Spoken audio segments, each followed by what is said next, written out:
மண்ணுக்கும் மக்களுக்கும் வணக்கம். எல்லாரும் நல்லா இருக்கீங்களா? அண்ணன் சொன்ன மாதிரிதான் நெஞ்சை பிளப்பினும் நீரை காப்பும் சொல்லும்போது எல்லாருமே சைலண்டா இருந்தீங்க. ஒருவேளை எல்லாம் டயர்டா இருக்கீங்கன்னு நினைச்சு இப்ப நல்லா இருக்கீங்களான்னு கேட்டா கூட சைலண்டா இருக்கீங்களே. மறுபடியும் இல்ல, நீங்க ஆக்டிவா பதில் சொல்ற வரைக்கும் நான் விட மாட்டேன். நல்லா இருக்கீங்களா? கேட்கல நீதி அரசருக்கு வணக்கம். இல்ல, அவங்க வாழ்க்கையில ஏகப்பட்ட பிரச்சனை, ஒரு குடும்பத்துக்காகவும் தன்னுடைய மனைவி குழந்தைகளுக்காகவும் வாழ்க்கையை நோக்கி நம்ம ஓடிக்கிட்டு இருக்க நேரத்துல பொது வாழ்க்கையா மைண்ட்ல வச்சு எல்லாரும் நல்லா இருக்கணும்னு நினைக்கிறவங்க தான் நீங்க எல்லாருமே, நம்ம எல்லாருமே. அதுக்காக நம்ம பெருமைப்படணும்.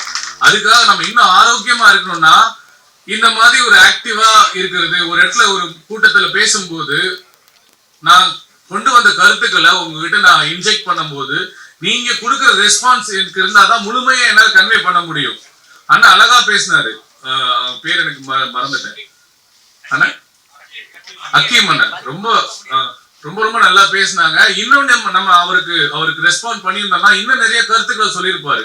சில நேரம் கேட்கறது கஷ்டமா தான் இருக்கும். ஆனா நம்ம ஆக்டிவ் ஆயிட்டோம்னா கண்டிப்பா கேட்க ஆரம்பிச்சிருவோம். அது ஏதோ ஒரு வகையில நமக்கு பயனுள்ளதா இருக்கட்டும். நிமலா இருக்கட்டும், தம்பி காளிதாசா இருக்கட்டும், இன்னும் நிறைய சாதனையாளர்கள் நண்பர்கள் இவரா இருக்கட்டும், எல்லாருமே இந்த மேடைக்கு வருது என்பது சாதாரண ஒரு விஷயமே கிடையாது. நம்மளே ஒரு மேடை போட்டு நம்மளே மேடை வந்து பேசிக்கலாம். பட் நமக்கு பின்னாடி என்ன செஞ்சோம், நம்ம செஞ்ச அனுபவத்தை இங்க எப்படி நம்ம ஷேர் பண்ண போறோம், நம்மனால யாருக்காவது நல்லது நடக்க போதான்றதுதான் எல்லாருக்குமே இருக்கும். இல்லைன்னா இந்த நேரம் வேஸ்ட்.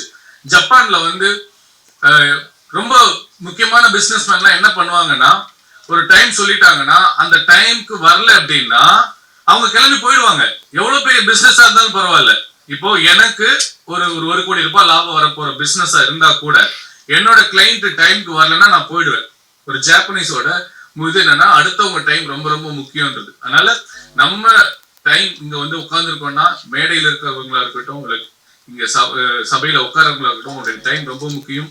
அதோடைய கருத்துக்கள் ரொம்ப முக்கியம். அதனால முடிஞ்ச அளவுக்கு ஆக்டிவா இருங்க. உங்க அளவுக்கு இந்த மக்களை நேசிக்கிறதுக்கு வேற யாரும் இருக்க முடியாது. காரணம், பத்திரிகையாளர்கள் ஒவ்வொரு நாளும் நீங்க 5 இருந்து ஒரு 8 மணி நேரம் ஓய்வு இல்லாம உழைக்கிறீங்க. உங்க ஊர்ல உங்க மக்களுக்கு பிரச்சனைகளை உடனே குரல் கொடுக்குறீங்க, பதிவு பண்றீங்க. அது எல்லாத்துக்குமே என்னுடைய பெரிய சல்யூட். அண்ட் நானும் உங்களுடைய குடும்பத்துல ஒரு உறுப்பினர்